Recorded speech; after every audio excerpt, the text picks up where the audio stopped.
December 24, 1928. Train number 407 stops at Brookshire Station, exactly at 11:47 p.m. The station staff approaches the train car. Door opens, lights still on, but not a single passenger.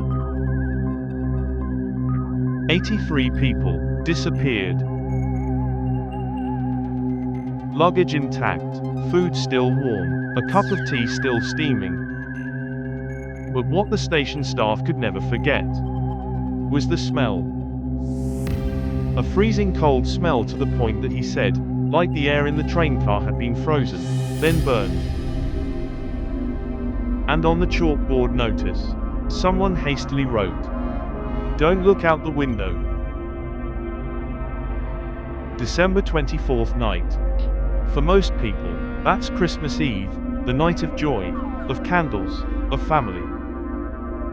But in human history, there are December 24th nights that no one wants to mention.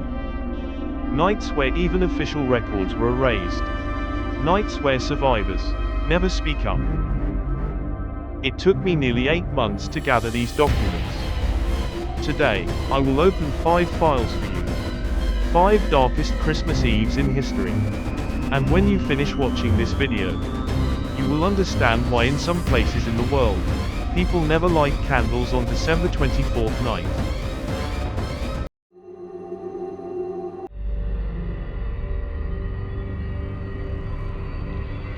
The town of Blanchester, Massachusetts State, USA. December 1777, amid the War of Independence. A small town, 140 people, deep in the pine forest. December 23rd, a missionary named Reverend Josiah Crow visits the town. He plans to stay one night before continuing his journey. But what he notices right upon entering the town is the strange silence. No children's voices, no dogs barking. He wrote in his diary, "The people here don't talk to each other. They just look at each other, then turn away." When he asked about Christmas, an old woman grabbed his hand, whispering, "Don't stay through the night of 24. Reverend Crow thought it was superstition. He stayed. December 24th night, he stayed up late preparing his sermon. Around 11 p.m., he heard footsteps. Many, as if the whole town was going out. He opened the window to look out, and what he saw froze him. The whole town walking in one direction.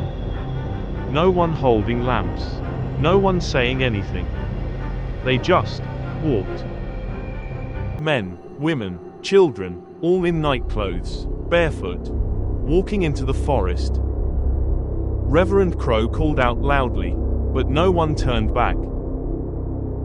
He ran out to the street, but didn't dare follow, because one detail made him shudder.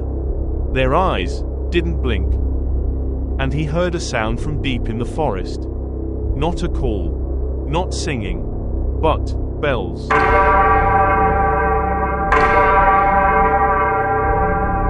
The next morning, Reverend Crow searched. Not a single person left in the town. But everything else, intact. Doors open, stoves still burning, food still on the table. And the scariest thing, in the snow, only footprints going into the forest, no footprints returning. He followed the footprints, but only 300 meters. The footprints disappeared. Not fading, not covered by snow, but abruptly stopped, as if 140 people vanished into thin air. Reverend Crow reported the incident to the church. But during wartime, no one came to investigate. The town of Blanchester was abandoned. And 40 years later, when people returned, they found something under the oldest oak tree in the forest. 140 pocket watches. All stopped at 11:52 p.m., December 24th, 1777.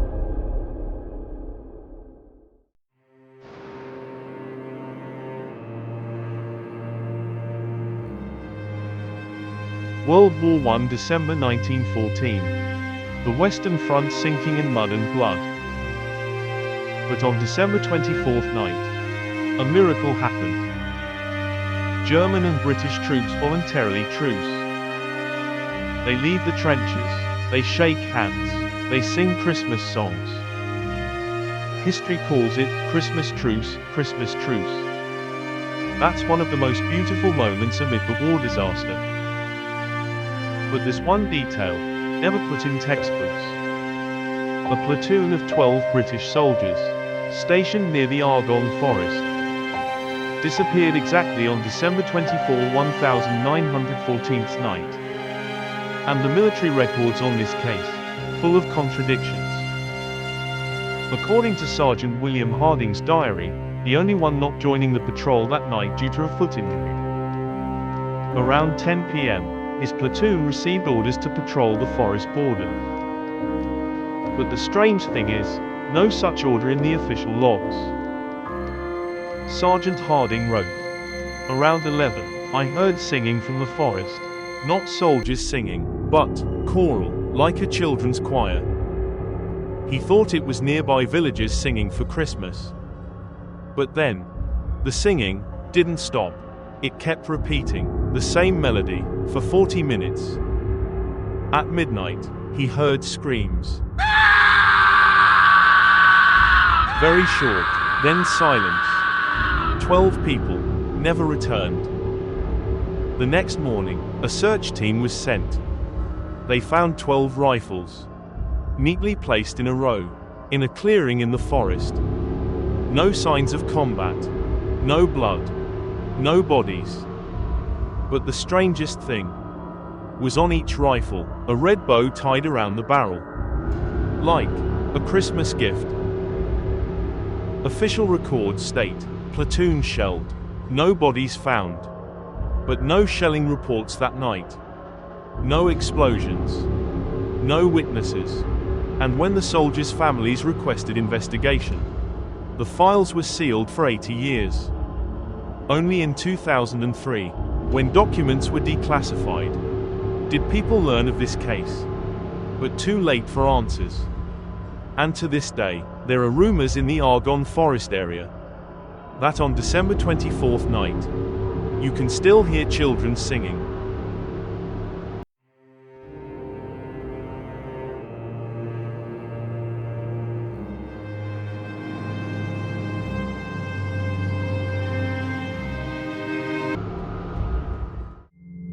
Now, I'll pause for a bit, because the next two stories are not for the faint-hearted. If you're watching this video alone, at night, I advise you to turn on the lights. 1887, village of Kashtas, Slovakia, a small church on a hill, about 2 kilometers from the residential area. December 24th night, 67 people attending Christmas Mass. December 25th morning, the church door still locked. When villagers broke in, they couldn't believe their eyes. 67 people, all sitting neatly in pews, hands clasped, heads bowed, as if praying, but all dead. No signs of violence, no wounds. Doctors couldn't determine cause of death. But one detail made everyone leave the scene immediately. Blood. Blood flowing from their eyes. Not much, just a few drops. But all 67 people, like that. And on the altar, they found a notebook. No one knows where it came from. Not the church ledger, not the Bible. Inside, only one line, written in ancient Latin. They have heard. No signature, no date. Only a blood streak along the line. The church was burned right after. Not by accident, but by order of the parish. They didn't want anyone to return there. But one thing, villagers say that, before the church was burned, someone heard bells ringing from upstairs. But that church had no bells.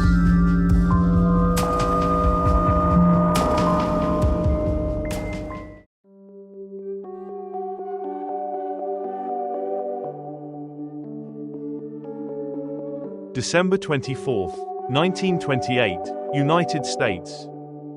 Train number 407 departs from Philadelphia. Destination Boston. 83 passengers, mostly families going home for Christmas. The train expected to arrive at Brookshire Station at 11:45 p.m., last stop before Boston. Station staff, Mr. Howard Marshall, waiting. He looks at his watch, 11:47. The train arrives 2 minutes late. But the strange thing is the train stops very slowly, as if hesitating.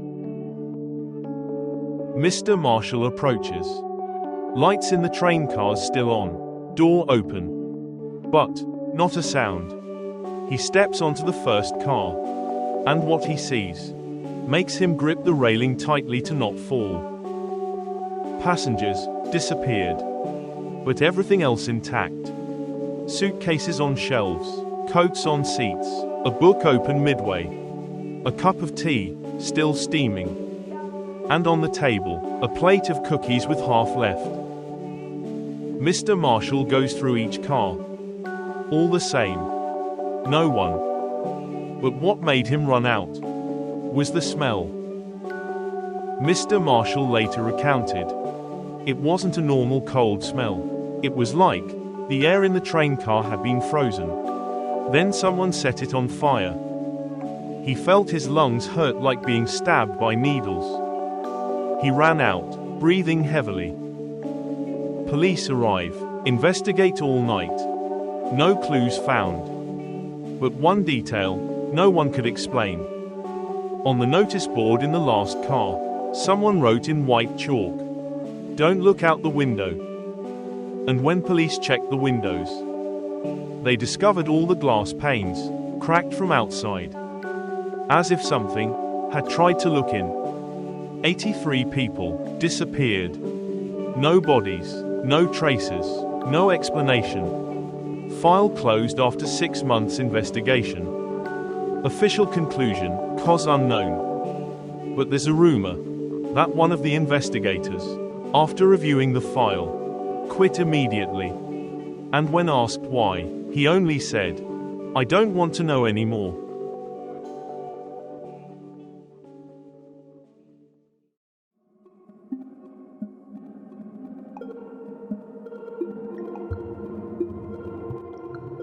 December 24th, 1954, St. Agnes Convent, Austria. Nun Maria Kessler, 29 years old, disappears on Christmas Eve. But this isn't a normal disappearance. December 25th morning, when other nuns search for her, they see her room intact, door locked from inside. But Maria, not there. And on the table, a diary left. Last page, hastily written. "They have returned. This time they want me to go with them." No one knows who they are. But when the nuns read previous pages, they discovered Maria had recorded strange dreams for 3 weeks prior. "I see them standing outside the window. They don't speak, just stand watching. Last night, they knocked on the door, but when I opened, no one. They tell me not to fear. They say they will come for me on the 24th night." The convent then had an old surveillance camera, 16mm film type. Not clear, but enough to record the main hallway. Police view the footage from December 24th night. And what they see can't be explained. 11:30 p.m., Maria steps out of her room. She in nightgown, no slippers. She walks very slowly, as if sleepwalking. But she walks straight, no swaying. She goes down the hallway, then opens the door to the courtyard. That door never opened at night. Outdoor camera records her stepping out. Snow falling heavily. She stands in the middle of the courtyard, then turns to look at the camera. And the expression on her face Not fear, but relief. As if she had waited for this a long time. And then, a strange movement in the frame. Not clear, old camera, snow falling, weak light. But something, moving behind her. Not one person, but many dark shadows. Tall, slender. And Maria starts following them. Next morning, police search the forest around the convent. In the snow, they see Maria's footprints. But only her footprints. No other footprints. Footprints extend about 400 meters, then disappear. Like the Blanchester case. Abruptly, as if she vanished. But what made the police stop searching was when they returned to the last footprint point. They found something on the snow. A red rose. Fresh, not wilted. In the midst of cold winter. Maria Kessler never found. Convent closed 10 years later. No one dared stay. And to this day, locals avoid passing there on December 24th night. Because they say, the courtyard door still opens by itself at midnight.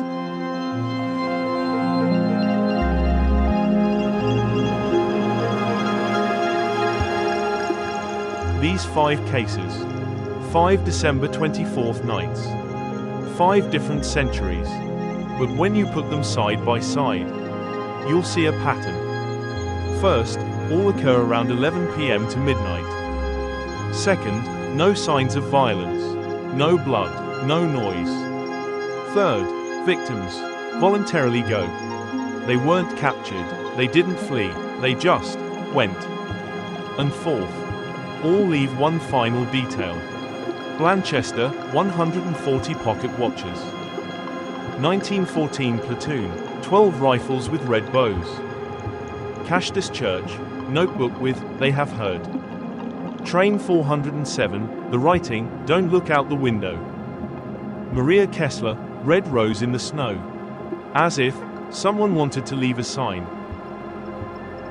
Some researchers say this is mass psychology. War pressure, superstition, religious stress. These combine to create mass hallucination, making people act abnormally. They say, it's just human-caused tragedy, nothing supernatural. And that's the safest hypothesis. But some go deeper. They believe this isn't random. They believe on certain nights of the year, especially December 24th night, the boundary between this world and something else becomes thin. And there are things waiting. Not to attack, not to kill, but to lead. This hypothesis explains why victims didn't resist. Why they voluntarily went. Why no traces of violence. Because they weren't captured. They were invited. And finally, a hypothesis no one dares say aloud. That all these people went to a place we can't access. Not dead, not disappeared, but transferred to another place. There's one detail I haven't told. When Reverend Crowe returned to Blanchester town 10 years later, he found a letter under the old church floor, written in a child's hand. We're fine, it's beautiful here, but parents can't follow. No signature, no date. Only a small blood stain in the page corner. December 24th night. For most people, it's still Christmas Eve. Night of candles, family, songs. But if one day, you find yourself alone exactly at midnight, and you hear bells, or singing, or knocking on the window, remember these stories, and ask yourself, are they inviting me? Because maybe they're still there, out there, waiting. Every December 24th night. Asterisk, good night. If you want me to continue opening files like this, stories that history dares not tell, comment one word, continue. And if you have documents, files, or similar stories, I'm always ready to listen. See you in the next file.